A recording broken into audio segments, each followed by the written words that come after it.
குளிரூட்டி இல்லாமல் கீரைகளை 2-3 நாட்களுக்கு மேலாக பசுமையாக வைத்திருக்க எளிமையான டிப்ஸ். இந்த குறிப்பு பார்த்திங்கன்னா, நீங்கள் வழக்கமாக நம்ம ஈரத்துணியில் போட்டு சுற்றி வைப்பேன் கீரைகளை, அதே மெத்தடு தான். ஆனால் அதை எடுத்து வேற ஒரு இடத்துல ஒரு பாத்திரத்தில் வச்சிட்ருக்கணும்.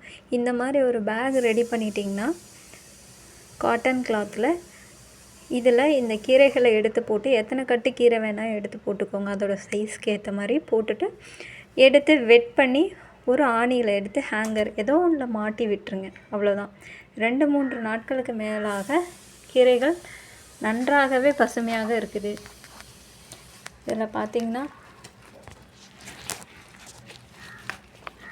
இதோ புதினா, இந்த புதினா வாங்கி ஒரு 3 நாள் ஆகுது. இந்த செங்கீரை வாங்கியும் ஒரு 3 நாள் ஆகுது. குளிரூட்டி இல்லாமல் பசுமையாக வைத்திருக்கிறதுக்கு இந்த பை மிகவும் பயனுள்ளதாக உள்ளது. நல்லா அப்படியே பசுமையாகவே உள்ளதா பாருங்கள். இது எல்லாம் வாங்கும்போதே இப்படி தான் இருந்தது. நீங்கள் துணி எடுத்து யூஸ் பண்ணிங்கன்னா அதை சுற்றி வேறு ஒரு பாத்திரத்தில் வச்சு ஏதோ ஒன்று மெயின்டைன் பண்ணுறதுக்கு, வில்லேஜ்னால் ஈஸியாக மெயின்டைன் பண்ணிடலாம். சிட்டியில் கொஞ்சம் அப்படி இப்படி ஸ்பேஸ் அதுக்கு அரேஞ்ச் பண்ணி, இதுன்னா ஏதோ ஒரு ஹேங்கரில் எடுத்து மாட்டி விட்டுட்டிங்கன்னா போதும். இந்த பையில் எடுத்து அவ்வளோதான். 2-3 நாட்களுக்கு பசுமையாகவே இருக்கும் கீரை.